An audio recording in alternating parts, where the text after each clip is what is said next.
8 अक्टूबर 2024 हरियाणा विधानसभा चुनाव में नतीजे सामने आते ही भारतीय जनता पार्टी ने प्रदेश की सत्ता में इतिहास रच दिया।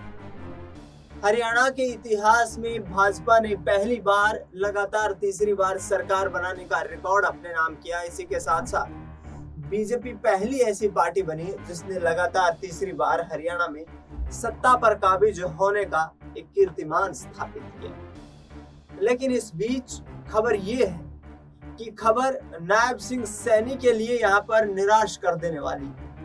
नायब सिंह सैनी जो कि मुख्यमंत्री की शपथ लेने वाले थे, उनकी शपथ ग्रहण का समारोह का कार्यक्रम जो था वो 2 दिन के लिए और आगे बढ़ा दिया गया है। पहले 12 तारीख को शपथ ग्रहण समारोह होना था, उसके बाद 15 तारीख निर्धारित की गई और अब 17 अक्टूबर को नायब सिंह सैनी शपथ ले सकते हैं। हरियाणा के मुख्यमंत्री के तौर पर नायब सिंह सैनी पिछले करीब 6 महीने से सेवारत हैं और जिस तरीके से लगातार भारतीय जनता पार्टी को तीसरी बार सत्ता में लाने के लिए पुरजोर कोशिशें करते हुए नजर आए, उनकी मेहनत रंग लाई। लेकिन रोड़ा बीजेपी सरकार में अब पूर्व गृह मंत्री रहे अनिल विज और केंद्रीय मंत्री राव इंद्रजीत सिंह बनते नजर आ रहे।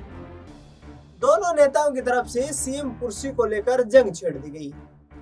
एक तरफ रेवाड़ी स्थित रामपुरा हाउस में अहिरवाल क्षेत्र के 9 अपने समर्थित विधायकों की बैठक राव इंद्रजीत सिंह बुलाते हैं और उसे एक शिष्टाचार भेंट कहा जाता है कि पार्टी की जबरदस्त जीत जो हुई है, उस जीत के बाद ये तमाम लोग जो है ये बधाइयां प्रेषित करने आए थे। लेकिन अंदर ही अंदर खबर ये भी सामने आती है कि राव साहब शक्ति प्रदर्शन दिखाने का प्रयास कर रहे हैं। तमाम खुले मंचों से ये कहते हुए नजर आए कि दक्षिण हरियाणा के लोगों को समानता मिलनी चाहिए, उन्हें मुख्यमंत्री की कुर्सी मिलनी चाहिए और हरियाणा के यहाँ आजाद होने के बाद ये यूं कहें कि 1966 में हरियाणा जब पंजाब से अलग हो गया था, उसके बाद सिर्फ एक बार यादव मुख्यमंत्री बना है, यानी कि खुद राव इंद्रजीत सिंह के पिता राव वीरेंद्र सिंह थे। ऐसे में आने वाले वक्त की राजनीति को साधने के लिए अहिरवाल में कमर कसनी शुरू कर चुके हैं राव इंद्रजीत सिंह। विधायकों की घेराबंदी कर दी गई है और ऐसे में हरियाणा में मुख्यमंत्री की कुर्सी तक पहुंच जाने के लिए तमाम प्रयास करते हुए नजर आ रहे हैं। चाहे केंद्रीय हाईकमान से मुलाकात हो या फिर प्रदेश में जिस तरीके की सुगबुगाहट है, इन तमाम मुद्दों को लेकर के राव इंद्रजीत सिंह अच्छा खासा यहाँ पर सियासी प्रभाव बनाने की कोशिश कर रहे हैं। दूसरी तरफ खबर यह भी सामने आ रही है कि अंबाला कैंट से विधायक अनिल विज हरियाणा सरकार में पूर्व गृह मंत्री रह चुके हैं और उन्होंने भी जीटी बेल्ट और पंजाबी बेल्ट के तमाम विधायकों की शिष्टाचार मुलाकात भेंट अपने अंबाला कैंट स्थित आवास पर बुलाई है। यानी कि दोनों नेताओं की तरफ से विधायकों का शक्ति प्रदर्शन करके हाईकमान पर दबाव बनाने का प्रयास किया जा रहा है। आपको बता दें कि विधानसभा चुनाव के प्रचार के दौरान अनिल विज और राव इंद्रजीत सिंह ने सीएम कुर्सी के लिए दावा ठोका था। हालांकि हाईकमान ने इन तमाम दावों को यहां खारिज करते हुए ऐलान कर दिया था कि आगामी वक्त में नायब सिंह सैनी ही हरियाणा में मुख्यमंत्री का चेहरा होगा। प्रदेश में भारतीय जनता पार्टी ने जिस तरीके से तीसरी बार सत्ता में काबिज होने का कीर्तिमान स्थापित किया है, ऐसा पहली बार हुआ है जब भारतीय जनता पार्टी ने अपना ही रिकॉर्ड तोड़ते हुए 48 सीटों पर कब्जा कर लिया।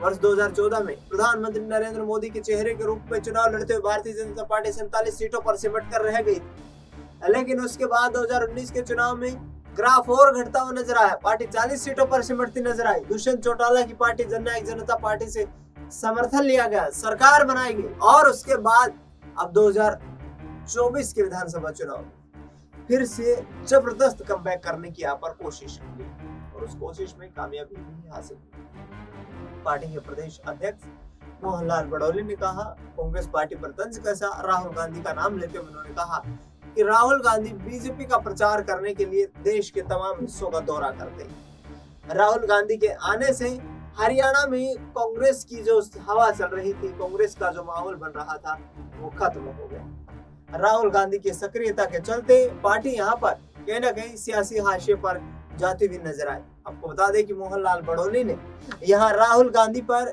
गैर जिम्मेदाराना बयान देने का भी आरोप लगाया है। उन्होंने कहा है कि वे नॉन सीरियस पॉलिटिशियन हैं और ऐसे में उनके चलते कांग्रेस पार्टी सत्ता में काबिज नहीं हो सकती। दूसरी तरफ कांग्रेस पार्टी में सीएम की कुर्सी को लेकर मचे अंतर्कलह में जिस तरीके से पार्टी फंसती हुई नजर आई, 2019 के बजाय 2024 में प्रदर्शन तो बेहतर रहा, लेकिन सत्ता की दहलीज पर पहुंचने में नाकाम होते हुए दिखाई दी। एग्जिट पोल के जो आंकड़े थे वो भी गलत साबित होते हुए नजर आए, क्योंकि एग्जिट पोल के तमाम दावों में यहाँ बीजेपी को जबरदस्त शिकस्त दिखाई जा रही थी, तो दूसरी तरफ कांग्रेस पार्टी प्रचंड बहुमत के साथ सरकार बनाती हुई नजर आ रही थी। लेकिन साइलेंट वोटर जिस तरीके से अपने काम करने में यहाँ पर वो एक महारत हासिल करते हुए नजर आए, साइलेंट वोटर्स ने बीजेपी को समर्थन दिया और तमाम उन क्षेत्रों में जहां पर कांग्रेस पार्टी के तमाम दिग्गज महारथी जहां से संबंध रखते हैं, वहां कांग्रेस पार्टी को हार का सामना करना पड़ा। दक्षिण हरियाणा की 28 सीटों में से 20 से अधिक सीटें जीतकर यहाँ पर बीजेपी ने एक बार फिर से परचम लहराने का काम किया। ऐसे में अब मुख्यमंत्री को लेकर के पार्टी में अंतर्कलह का माहौल लगातार देखने को मिल रहा है। राव इंद्रजीत सिंह ये दावा कर चुके हैं कि किसी भी सूरत में उनको मुख्यमंत्री की कुर्सी पर पहुंचने का मौका चाहिए, क्योंकि लगातार वह मांग करते रहे हैं। पिछले 15 साल से भारतीय जनता पार्टी की जो है एक लहर हरियाणा में जो चलती नजर आ रही है, उसमें अहिरवाल का एक अच्छा खासा अहम योगदान है।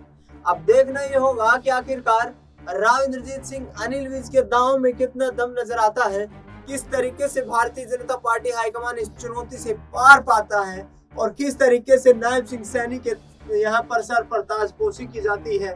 क्योंकि दिग्गज नेता यदि नाराज हुए, पार्टी में यदि फूट देखने को मिली, तो इसका इंतजार विपक्षी दल करते हुए नजर आ रहे हैं और हरियाणा में बीजेपी के लिए सत्ता का तख्ता पलट भी हो सकता है। ऐसे में अब जिस तरीके से एक तरफ अनिल विज 8 से 10 विधायकों को अपने आवास बुलाते हैं, दूसरी तरफ राव इंद्रजीत सिंह 8-10 विधायकों के साथ बैठक करते हुए नजर आते हैं, इससे संकेत साफ है कि आने वाले वक्त में यहाँ हरियाणा में सियासी हड़कंप अवश्य रूप से यहाँ पर मचने वाला है।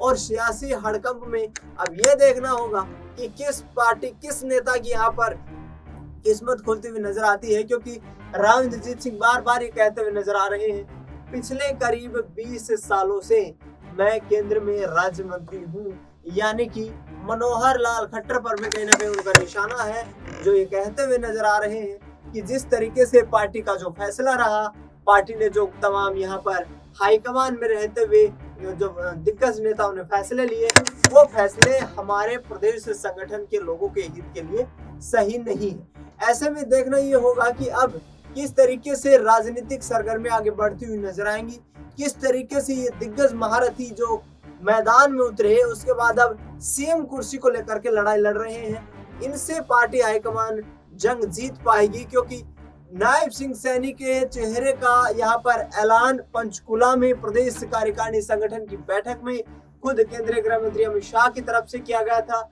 आरएसएस की पृष्ठभूमि से नायब सिंह सैनी संबंध रखते हैं, लेकिन दूसरी तरफ यदि बात करें तो अनिल विज भी ये कहते हुए नजर आ रहे हैं कि मेरा भी संबंध आरएसएस से है, पार्टी का सबसे पुराना वरिष्ठ में कार्यकर्ता हूँ। लगातार अंबाला कैंट से वो जीत दर्ज करते रहे हैं, हरियाणा की राजनीति में अलग तरीके की पहचान रखते हैं और इस पहचान का लाभ क्या उन्हें अब 2024 में मिल पाएगा, क्योंकि जिस वक्त 12 मार्च 2024 को नायब सिंह सैनी को मुख्यमंत्री बनाने का ऐलान पार्टी हाईकमान की तरफ से किया गया था, उस दौरान गुस्से से आग बबूला होकर के अनिल विज राजभवन से बाहर निकले थे और उन्होंने साफ तौर पर यह ऐलान कर दिया था कि नायब सिंह सैनी को चीफ मिनिस्टर बनाना मेरे लिए बॉम्बशेल जैसा है। अब देखना ये होगा कि 2024 में यदि चीफ मिनिस्टर नहीं बनाया जाता तो क्या कदम उठाने पर मजबूर हो जाएंगे। फिलहाल इस खास कार्यक्रम में इतना ही। देश दुनिया की तमाम बड़ी खबरों के लिए आप देखते रहिए SPN 9।